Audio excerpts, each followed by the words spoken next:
Hi guys! Welcome back again to my channel at for today's video nga ay may sasagutin ako na isang tanong. Ayan, so may nag-comment dito sa may upload ko sa YouTube at sabi niya na wala daw itong loan app na to sa may Play Store. So ayan, paano daw siya makakapagbayad? Ayan, naranasan niyo na ba na nag-apply kayo ng loan tapos nung magbabayad na kayo, sinearch nyo ulit yung loan app na yon sa may Play Store or App Store tapos bigla namang nawala? Kaya ayun, sasagutin natin yung tanong na yan na bakit nawawala itong online loan application. So kung gusto nyo malaman kung ano yung mga dahilan, ay panoorin nyo yung video na to hanggang dulo para magkaroon nga kayo ng idea at para maging aware kayo kung bakit nangyayari yung ganitong bigla na lang nawawalang parang bula yung mga app sa may Play Store at App Store nga. So yan, simulan na natin. Pero syempre, kung bago ka pa lang dito sa aking YouTube channel, ay huwag mong kalimutang mag-subscribe at pindutin mo na din yung notification bell para lagi ka maging updated sa mga next uploads ko. At sumali ka na din sa aking GCash giveaway every month yan. At sa aking dalawang cellphone giveaway, kung paano sumali, kailangan lagi ka lang updated sa mga ina-upload ko dito. At huwag mo akong kalimutang i-PM sa may Facebook page ko, syempre para maisali agad kita. So ayan, commercial lang, may nag-comment dito na ang laki daw ng braso ko, nag-gym daw ba ako? Natawa ako dito sa may comment na to. Hi sa'yo! Ayan, malaki nga yung braso ko kasi lagi kong bitbit yung baby ko. Ayan, natutuwa naman ako. Ayun, going back. I-share ko nga sa inyo dito yung ilan sa mga reasons kung bakit nawawala yung mga app na to. Yan, hindi na natin makita sa may Play Store or sa may App Store. So kung meron naman kayong idea, meron kayong alam at hindi ko dito mababanggit sa may video ko, ay i-comment mo na din dyan sa may comment section. At kung meron nga kayong nakita na biglang nawala, ay i-comment mo na din dyan sa may comment section kung anong app yan. Ayan, nag-research nga ako online kung bakit nga ba, ano ba yung dahilan ba't nawawala itong isang loan app na to. So, syempre may dahilan yan. Hindi na lang basta-basta trip nila natanggalin itong ginawa nila, yung ginawa ng developer na to na loan application. So, ito nga yung una.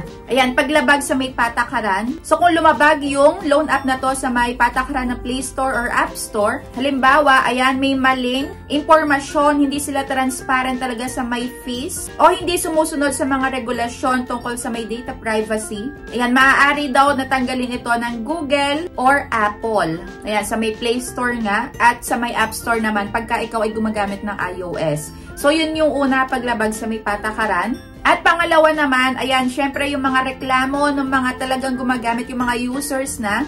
Syempre, yung una-una nating titingnan pagka magda-download tayo ng isang application ay yung reviews and ratings nila. Kung sobrang laki, syempre may engganyo tayo na ma-download to agad-agad kasi akala natin is maganda, maaasahan talaga.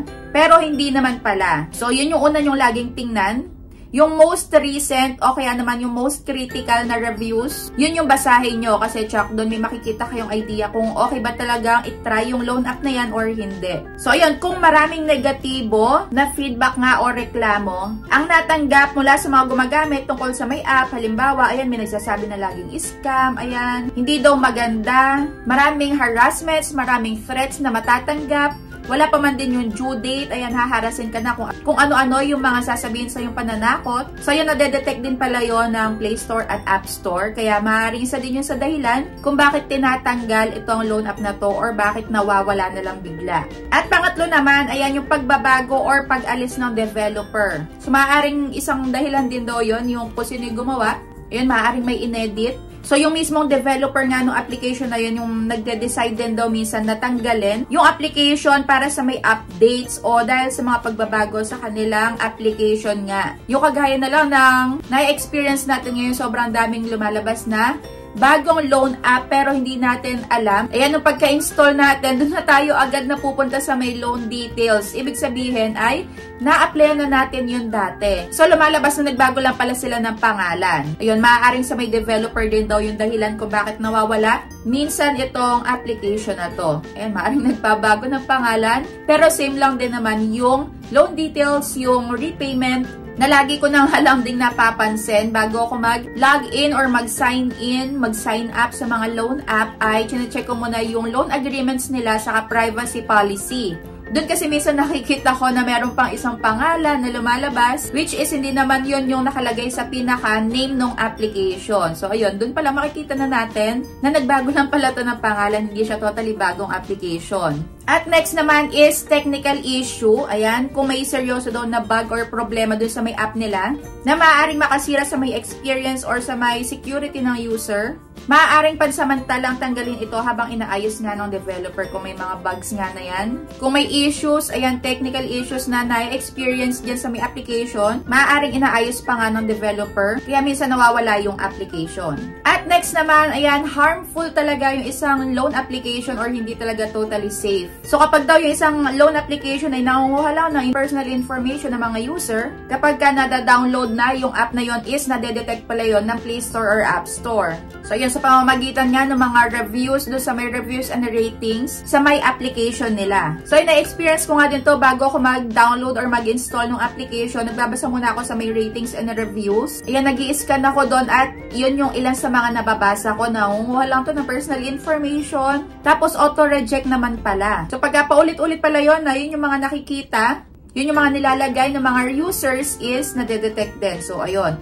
Ibig sabihin daw is harmful or hindi talaga siya totally safe kaya tinatanggal yon ng Play Store or App Store. So ang tanong, ayan, babalik pa ba or maibabalik pa ba itong mga loan application na to na nawala na doon sa may Play Store at App Store na hindi na mai-download?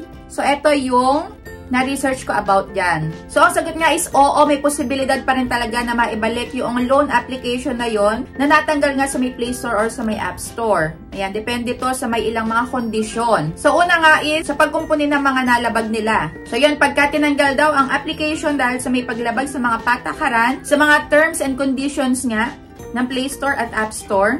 And maaari pa din daw itong maibalik ng developer kapag natugunan na ang mga issue. Ayan, kailangan nilang ayusin ang anumang problema tulad ng transparency, syempre ng mga terms and conditions, ayan, data privacy o iba pang regulatory concerns. So pagka na-i-edit na nila, ayan, naayos na nila, natanggal na nila yung mga problema. So maaari pa din daw yung maibalik ng developer. At pangalawa naman ay compliance sa may regulation. So yun, kung yung application daw ay tinanggal dahil sa hindi pagsunod sa mga regulasyon ng gobyerno, halimbawa nga ay yung mga regulations sa may lending practices or sa may consumer protection laws, kailangan ayusin daw ng developer ng application upang umayon sa batas ng bansa kung saan ito ay pinagbabawal. So pagka nakapag-complain na sila doon sa may regulation is, pwede na daw ulit sila mag-apply ulit para maibalik yung application doon sa may Play Store at sa may App Store. So ang next naman is pag-ayos ng technical issue. Yun, so kung tinanggal ang application dahil sa mga technical glitches nga or security vulnerabilities, maaari itong ibalik kapag ka naayos na ang problema at nasuri na ito ng Play Store or App Store. At ito yung pinaka-last daw na ginagawa para maibalik yung isang loan application. Ayan, pag-aalis ng mga negatibong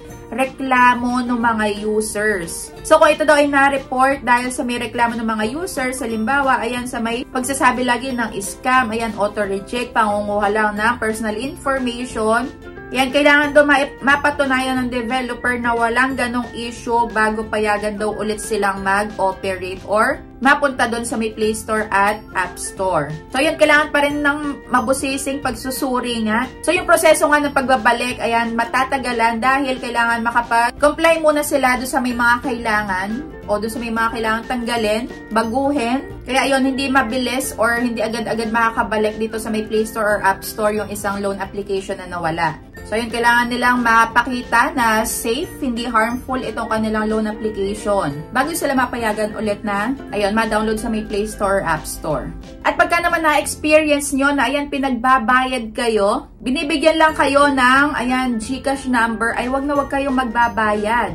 Tanungin nyo muna kung bakit wala dun sa may Play Store, wala dun sa may App Store yung loan application nila.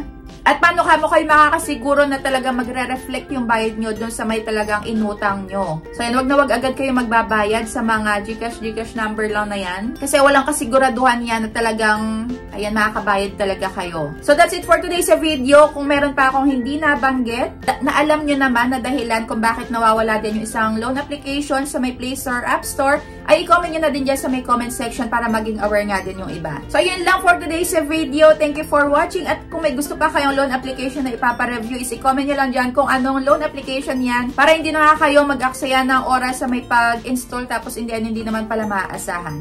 So yun lang, thank you for watching and see you on my next vlog.